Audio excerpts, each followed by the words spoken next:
It's almost Mother's Day, and you can now get anything you need delivered with Uber Eats. Well, almost anything. So no, you can't order a relaxing shower, but some beautiful flowers, you bet we deliver those. A bird bath? No. A bath bomb? Absolutely. It's no to a chocolate lab, but yes to some chocolate truffles. So whether it's a last-minute gift for Mother's Day, fresh groceries, or food from your favorite restaurants, get it delivered today with Uber Eats. Order now. Product availability varies by region. See app for details.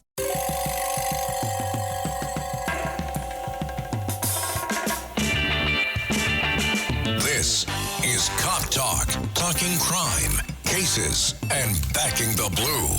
Now, here are your hosts, Captain Ed Mehmet and Detective Kevin Schroeder. Hello, everyone, and welcome to another episode of Cop Talk. My name is Kevin Schroeder, retired NYPD detective, and I'm here with my co-host, retired captain of the NYPD, Ed Mehmet. Hello, WABC listeners. It's great to be here again with Kevin and our terrific guest. So today's guest is Sam Katz. Sam Katz is with the Detective Endowment Association since 1997. Her title is Executive Assistant to the President of the Detective Endowment Association. She's the writer, editor, and also known as Miss Moneypenny at the DEA. She writes and edits the DEA magazine, the Gold Shield, the DEA website, legislative memos, political endorsements, advertisements, editorials, etc. Many, many more things that Sam is responsible for down at the DEA. Sam Katz, welcome. Thank you very much. If you gentlemen don't mind, I have to bring something up, and this is very important to all your podcast listeners.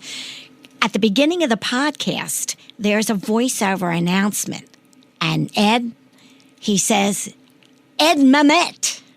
Now, is it Ed Mehmet? Or is it Mehmet? It's Ed Mehmet, but we never bothered to get it changed. So I don't mind. But I noticed it, and I'm sure every one of your listeners has been wondering, what's that about? But say loving. Well, you're not the first to say that. Okay. Oh, Ed God. Mehmet. Mehmet. Sam, so tell us about your background, please. Let our audience know. It's very eclectic. I'm old, so I've done a lot of things. When I was young, which was many years ago, I started in radio, actually, at Group W in my native Philadelphia. I was a desk assistant and production assistant at KYW News Radio in Philly, which is the sister to WINS in New York. And then I got into the Group W management training program and went out west to Fort Wayne, Indiana. They had a very large, legendary station called WOWO in Fort Wayne, Indiana, and it was a very iconic institution. As a matter of fact, it was so important in the history of radio that Ken Burns mentioned it as it was the second radio station he mentioned in his 8-part country western series, because they thrived on not country, but what you would call Americana. It was a top 40 station, and but then I moved to New York. Biggest mistake of our life. Not moving to New York. I love it here, and I never wanted to leave. But the rival of WABC was WNBC. And unfortunately, in 6 months, some bad things happened, #MeToo, and I was literally traumatized out of my career. And that happens. So I wound up in other fields. Sam. Yeah. How did you get the nickname Sam? That dates back to my childhood in Philadelphia. I had one of those. Oh, she was a wonderful working mother, though. She didn't want to deal with what I wanted, which was big Shirley Temple curls. And she said, absolutely not. You're getting the pixie haircut, and they would drag you to the hairdresser, and you'd be squirming like a little kid squirming in the seat, and they'd be sticking you with the scissors. And I was so angry after one particular haircut that a friend of my mother's came by and said, "Oh, you're Beatrice's little girl." And I said, "I'm not a little girl. I'm a little boy, and my name is Sam." I had a pixie haircut. I wanted Shirley Temple curls. So that was it. And it stuck. And then after a certain point, I liked it, and I became a Sam. I guess when people call the office and they ask for Sam Katz, they're surprised when a woman answers. Oh, well, they think it's going to be a cigar-chomping old man. Hi, I'm Sam Katz. Yeah, speaking of the office, how did you get started with the Detectives Endowment Association, a.k.a. DEA? DEA, the original DEA, because we've been around since 1917. The feds stole our initials. Back when I moved to New York, and then I lost my radio career, I wound up in promotion, and I wound up running a large film awards program. And for 10 years, I really didn't tune in much to my environment at all. My head when I was younger was all about work, all about the job, no matter what the job was. And when the Focus Awards, which is what I run, when that disbanded after 1990, I actually started tuning into my environment and started looking around. And I was raised in the pristine suburbs of Philadelphia. Nothing was out of place. There was no trash. There was no garbage. I was raised very strict in that regard. I like everything very neat and orderly. And I started looking around, and every piece of public property was vandalized. It was filthy. It was the era where people were stapling gigantic posters, music posters on every lamppost. Everything was a mess. And I started paying attention, and I said, oh my God, this city could be beautiful, but it looks like a mess. And one day, I was, in the early 90s, I was outside, and the President of the United States was at Lincoln Center. And every corner for multi-block radius had a lot of police. And I started talking to a group of cops. And I grew up never seeing a cop. And it dawned on me that it was a very eclectic group of people. There was one guy with an Italian name, another guy with an Irish name, another guy who was African American, another guy who was Jewish, another guy who was Asian. And I said, this is not your grandfather's police department. And I started talking to them, and I had a great time talking to them. I had a German Shepherd at the time. And I think about a week or 2 weeks later, I ran into an auxiliary recruiting table at a street fair up in the 24th precinct, and I signed up. And that was it. I was an auxiliary, and then I became a member of that community council.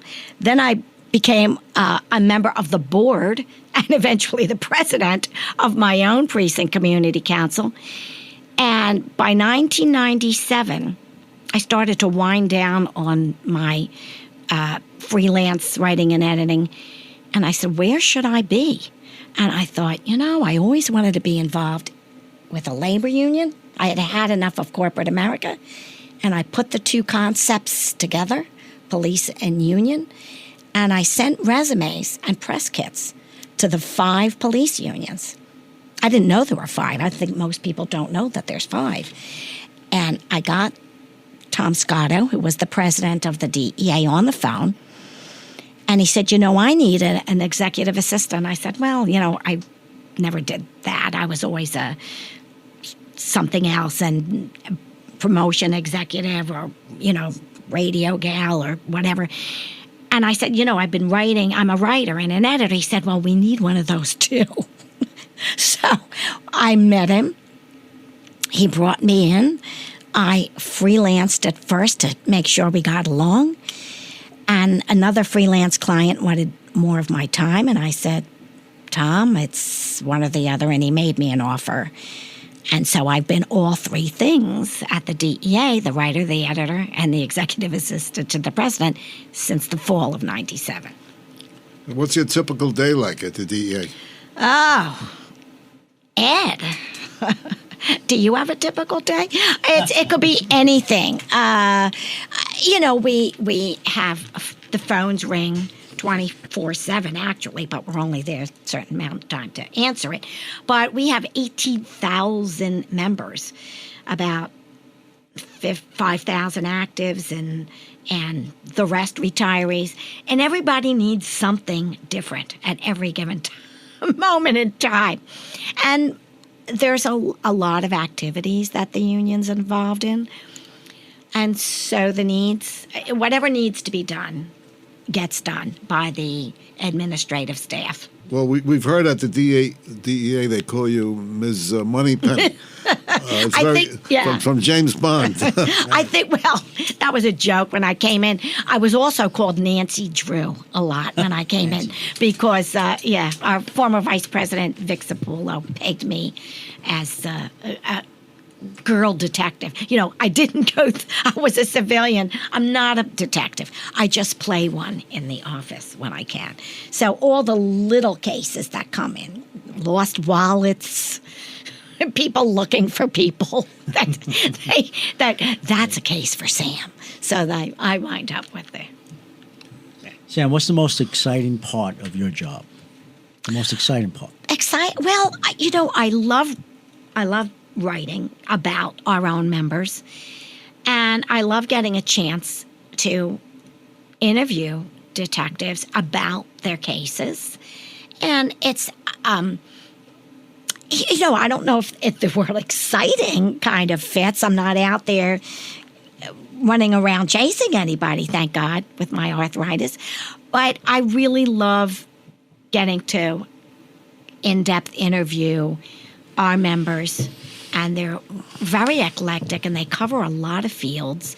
And the cases cover a tremendous variety of areas. It could be anything: homicide, narcotics, fraud, rescues, aviation rescues, boat rescues, crashes, of course, horrible 9/11.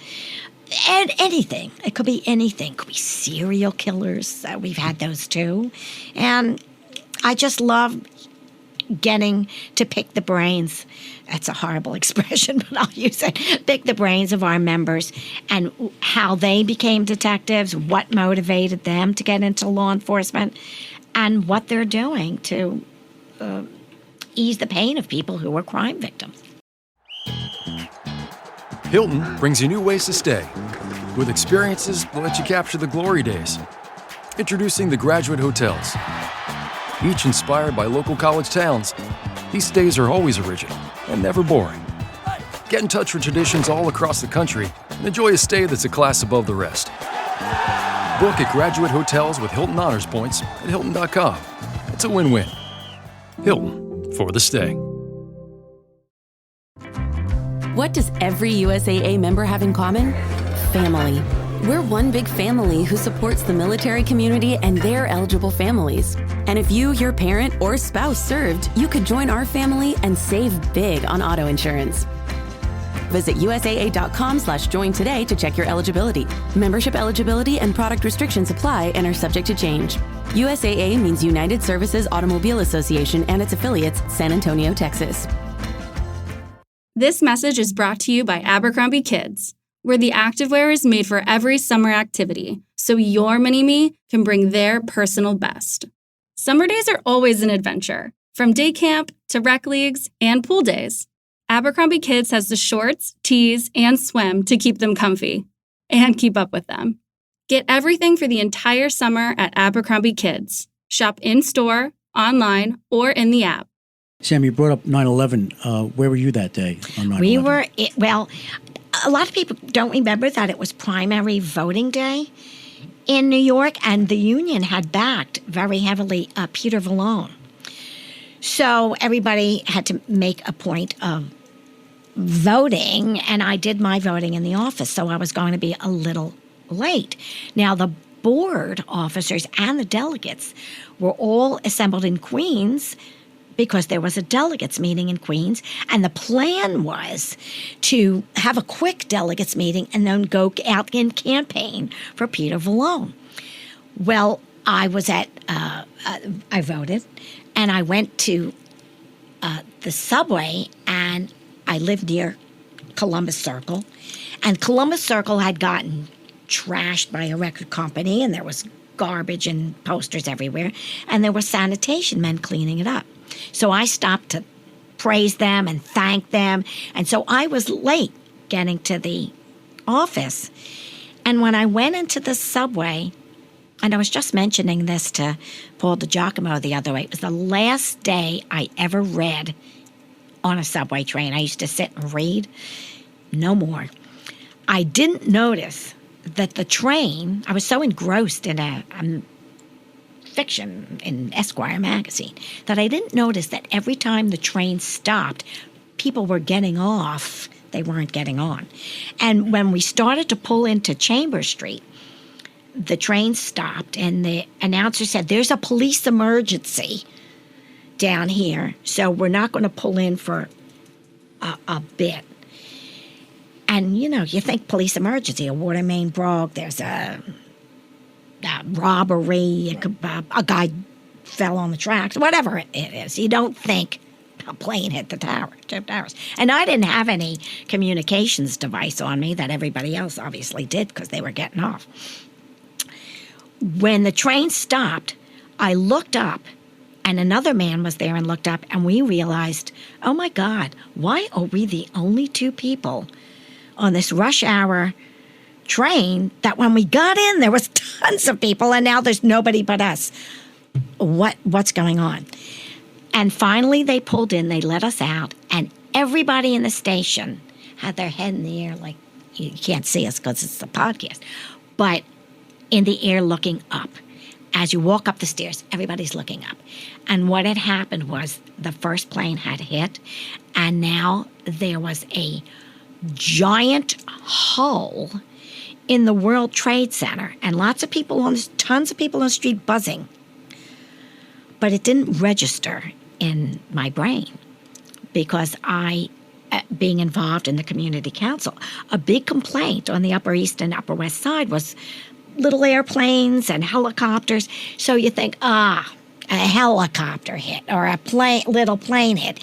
And finally it dawned on me that one of those planes could not make this enormous hole that looked like the Jolly Green Giant punched it through the building. And then a groundswell of people, thousands and thousands of people, came stampeding.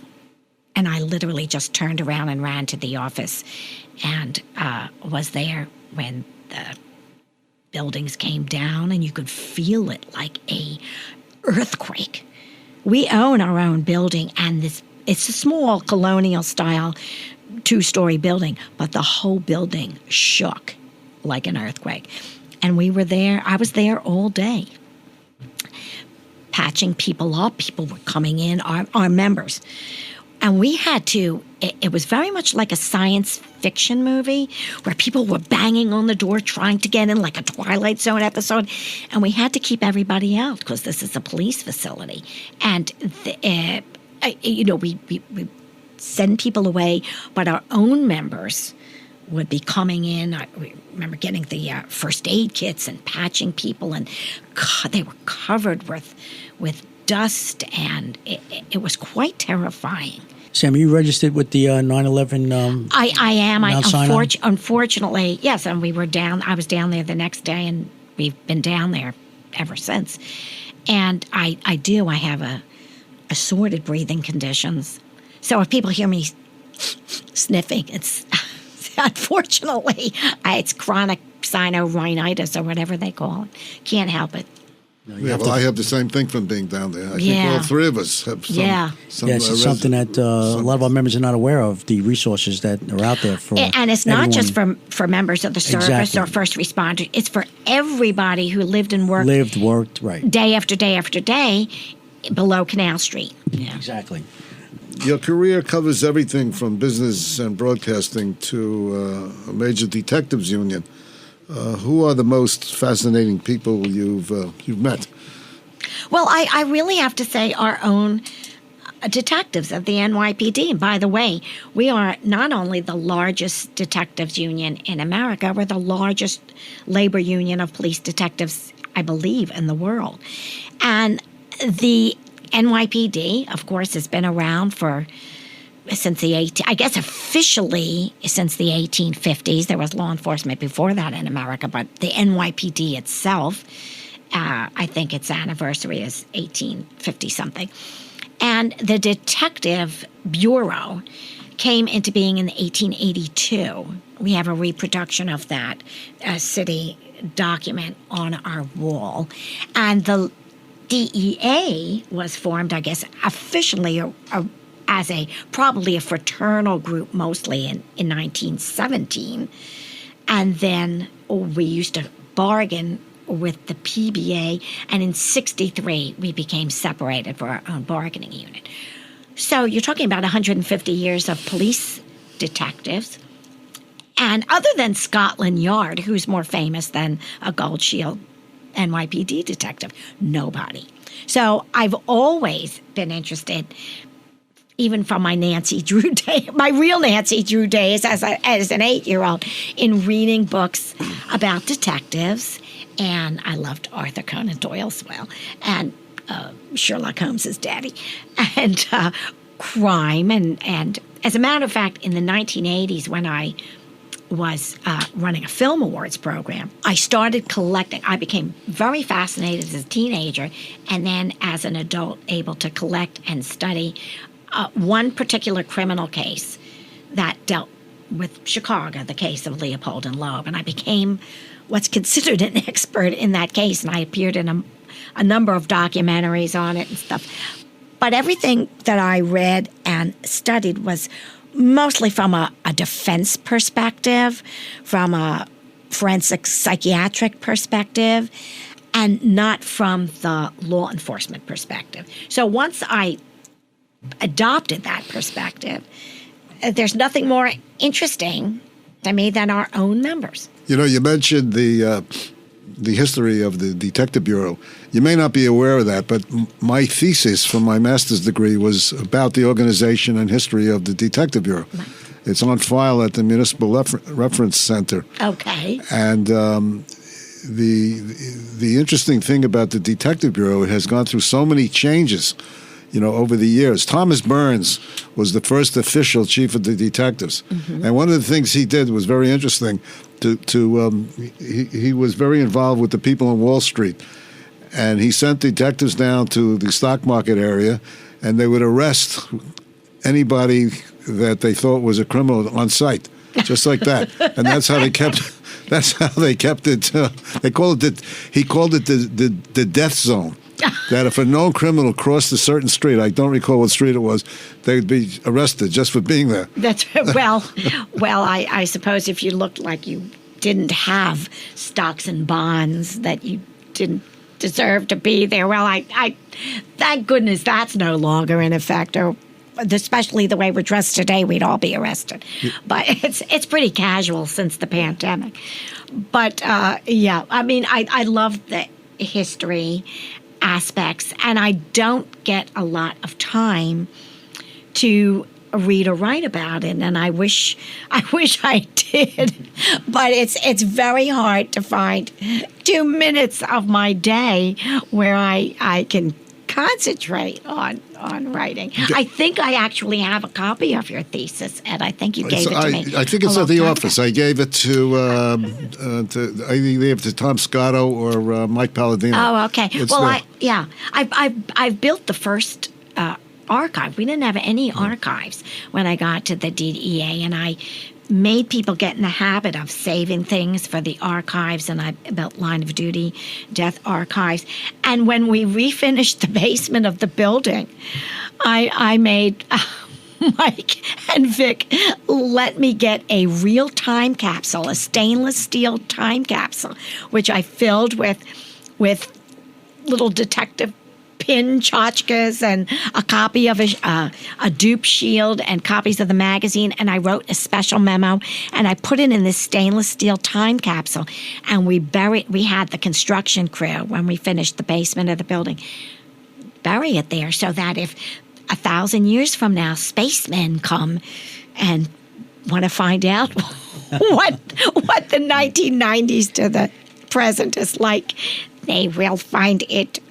Switch to Verizon Business and get more from your internet without paying more for your internet. Get LTE Business Internet starting at $39 a month when paired with select business mobile plans. That's unlimited data, and with it, unlimited possibilities. Start saving today with Verizon Business, ranked #1 in small business internet customer satisfaction by J.D. Power. Starting price for 25 megabits per second LTE internet plan with smartphone plan savings, plus taxes, fees, and economic adjustment charge. Terms apply. For J.D. Power 2024 award information, visit jdpower.com/awards.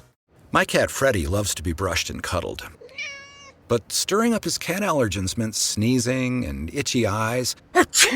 Then I found Purina One Live Clear. It's cat food that reduced the major allergen and my suffering in as little as 21 days. Now, we feel closer than ever. If you have issues with cat allergens, you really need to try Purina One Live Clear. Try new Purina One Live Clear today. Purina One, a difference from day one. Hey, it's Bill Simmons from the Bill Simmons Podcast. The NBA playoffs are here, and Michelob Ultra is getting you closer to the game than ever with courtside seats and more. Enter now at MichelobUltra.com/courtside. Michelob Ultra Superior Access Courtside 2024 to 2025 sweepstakes. No purchase necessary. Open to U.S. residents 21 or older. Ends on July 1st, 2025. Multiple entry periods. Visit MichelobUltra.com/superior access/courtside for free entry deadlines, and official rules. Message and data rates may apply. Void where prohibited. Sam, in 2018, you wrote your memoir. Ask Me How This Happens. Can you tell us about that book? Well, I did. As I mentioned, I had a terrible experience losing my broadcasting career. And it was somebody who used to be on the station, as a matter of fact. Well, he was simulcast. But this was when he was much younger, 41, was an alcoholic and a cocaine addict. His name was, and still is, even though he's dead, Don Imus. And I buried what happened to me for many, many years, 29 to be exact. And in 2010, I went to a reunion. I'd really not stayed in touch with most people in radio, and most people who knew me did not know I had ever been in radio. And in 2010, a good friend in Philadelphia called me, and she said, there's going to be a 45th all-news anniversary of KYW. All the Westinghouse stations dated back to the 1920s, but the format of all news was really post-World War II concept. And I was convinced to finally, as a matter of fact, Mike Palladino convinced me to go. He said, you'll hate yourself. He said, you'll beat yourself up if you don't go. You need to go, And I went to this reunion, and I had a glorious time. But a lot of questions came up, like, so why did you leave, And I didn't really have the right answers. And I came back to New York, and 12 days later, I was retiring from my volunteer position as the president of the 20th Precinct Community Council. I had been on the president of the council, or vice president, for 16 years. So I worked in the office all day and then played around with the police all night trying to clean up the neighborhood. And I finally needed time back to do some writing of my own, of my own volition. And I was saying my big fare thee well that night. It was June 16th, 2010, I believe it was. Something like that. And anyway, a friend came up to me and made a very innocuous comment with the name Don Imus in it, because apparently Imus lived in my neighborhood, and who knew? And I literally imploded. I just completely imploded. And I had this meeting to lead, and so I made it go away again. But when I got home and put down all the accolades, they had gotten me all kinds of proclamations and things, and I imploded. And this time it stayed. And I was hit with very hard latent post-traumatic stress disorder and everything. And all the memories that I had suppressed for 29 years came back. And I batted out notes and writing, and I think in screenplay format, and I batted out a script, but I pretty much sat on it. You can sneeze, Kevin. I sat on it for years, and then, to my surprise, because I thought this stuff was over in corporate America, and to my surprise, the Me Too movement started happening, and people were all recounting their own issues. And who knew? You know, I thought pretty much that level of sexual harassment and abuse had been finished after the Anita Hill hearings, but who knew that it was still going on? I mean, to the point of, you know, assault and rape. And so by 2015, I said, you know, I really need to do something. And the publishing industry had changed so much, and this thing called self-publishing and the concept that everything was computerized now and art direction was done on computer, and all the systems of communication changed. So I shot out emails to a couple of friends of mine who were art directors.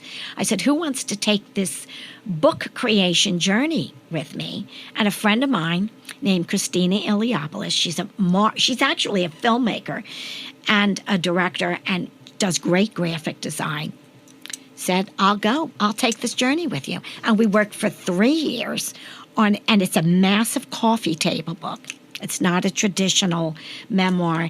It's really a cross between a work of art and a book, and there's only 150 of them, and they're quite massive. They're 9 pounds each, but it's called Ask Me How This Happens, a script, a scrapbook, a memoir. And the title came up because in 2015-16, when I was reading an article about the Bill Cosby case, and people were saying, why does it take so long? Why does it take so, why do people bury this stuff? And I said, ask me how that happens. And I said, oh my God. And when I ran to my books, notes, and that became this. And it, because it takes a really long time to grapple sometimes with things you need to bury. Ask me how this happens. How can our audience order the book? If you want to actually look at it, because it's quite pricey. There's only 150 of them, so I admit it's more of an art price than a book price. But I have an Etsy store, and actually, if you just Google the title, "Ask Me How This Happens," Sam Katz, it'll crop up. It's on my Etsy store. I really always sold it by word of mouth and social media, but I posted it on my Etsy shop, which is I'm divesting myself of a lifetime of being a collector and a saver and always loved antiques and art and stuff. So I opened a little Etsy place, and you could see some photos and read a description and see it there. But if you ever wanted to spend 480 pages and a bunch of hours with Don Imus and Sam Katz, that's the thing you can read. That's it. Sam, you actually work with some of the greatest detectives in the world. Absolutely. Is there any particular story that stands out you'd like to tell us about? Well, I'm sure there's many. I will tell you one that really was a tremendous case, but it didn't get the publicity that it would have gotten had it happened after 9/11. It happened before 9/11. And it was a case of Palestinian terrorists who were planning to blow up the Brooklyn subway hub. And what was tremendous about this was that it actually started with a Palestinian immigrant who he was just a normal, nice guy.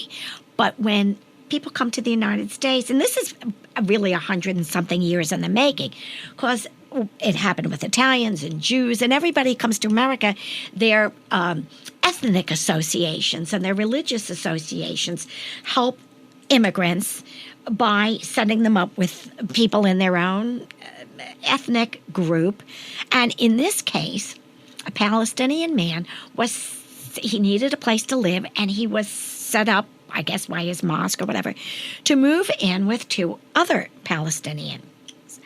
And this man spoke very little English, but he figured out that his roommates were terrorists, and they were building bombs with this plan to blow up the hub.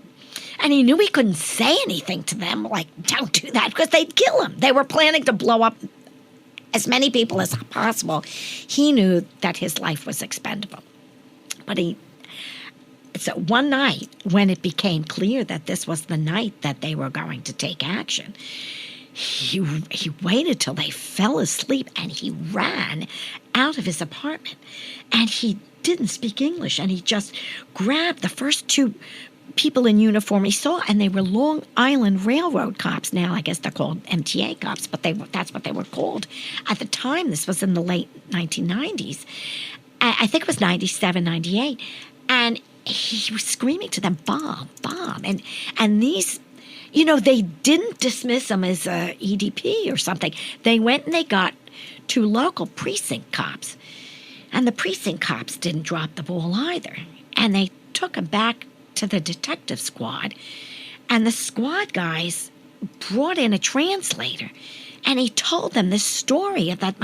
And the ESU was called, and the bomb squad was called. And by the time the bomb squad was called in, now it's in the wee hours of the morning, the ESU went in, busted these, and they had a shootout with these guys. This guy threw himself on a live switch. Oh my God. They got this device. It was a live device out, got into the containment vehicle of the bomb squad. They took it to Rodman's neck range. By the time they dismantled it, it was 11 o'clock in the morning now at this point. And it was live. And these guys, had anybody dropped the ball on this long chain of command from this immigrant screaming at anybody he could see on the street, all the way to this dismantling of this live bomb. Had anybody dropped the ball, that subway hub would have been blown sky high. And it was an amazing story. And I submitted this whole litany of people to top cops in Washington, D.C. for NAPO, the National Association of Police Organizations, that gives top cop awards every year. Well, NAPO had to narrow it down because it was just too many people. And they narrowed it down to ESU and a bomb squad, NYPD. They narrowed it down. And they won. And, however, the brass at the NYPD at the time got a little perturbed because they didn't nominate them. And Tom Scotto, who was the president of NAPO, of course gave me up immediately to the deputy police commissioner. And it became quite a political dogfight. And a woman she's now passed away, her name was Jennifer Hunt, wrote a whole book about political infighting over this tremendously amazing case. And as I said, because this happened before 9/11, not as much attention was paid to it, but it was phenomenal that every law enforcement officer involved didn't dismiss this guy as some screaming EDP running around screaming bomb, bomb, because he really didn't speak any other English. And this man, I'm not sure where he is now, maybe in witness protection for all I know. He was a hero. Every person in there was such a major hero. They prevented that. That's a great story, and that's one of many stories with the NYPD detectives. Yeah, I remember that case. I was still in the department when it happened. At the time, yeah. Yes. When they say there's 8 million stories in the Naked City, that is no joke. Captain? Well, I think it's been a great interview, Sam. Thank you for having me. Sam, we first met, if you recall, 2003 when I was elected delegate for the Midtown North Detectives. Exactly. And you've been a great friend since that day. I'm very happy to say we're very good friends today. Thank you. I love you. Thank you. We love you too. And you do great charity work. You've had Little Stevie on and all your fundraising. Thank you. Yes, we try to help out the widows and children, like Stevie's been doing for many years. Yeah. As well as Arms Wide Open. Yeah. Two great foundations, organizations, and charities. Yeah. But Thank you so much, Sam, for being here today. Well, thank you for having me here. And I just want to say one other thing, if I may. I heard on one of the shows you mentioned a wonderful movie that actually was a play. It was called Detective Story. And it was starred Kirk Douglas and Eleanor Parker. That's what it was called, Detective Story. Yeah. And I want you to know that playwright, Sidney Kingsley, was a Pulitzer Prize-winning playwright. In order for him to write that, he was the police commissioner at the time in the 1940s. I think it was Louis Valentine. Let him get embedded with Midtown North Squad, the historic precinct that still stands on 54th Street. The 18th Squad. The 18th Squad, but Midtown. Right. And they let him be a part, hang out and watch the famous Midtown North do their thing, because it's always a showcase. What could be more showcase than smack in the middle of Manhattan? Midtown Manhattan. So I just have to give a big shout out to Midtown North. Well, that was a great movie with Eleanor Parker, William Bendix. It is a great movie. William Bendix, and Kirk Douglas. Yeah, a lot of great character actors. Yes. Yeah. But God bless the NYPD. God bless our detectives. Thank you again, Sam. Thank you. And what a pleasure. So, thank you, ladies and gentlemen, for listening to another episode of Cop Talk. If you could follow us on @CopTalkWABC, that's @CopTalkWABC. And if you like what you hear, please subscribe. Until next time, stay safe out there. Thank you.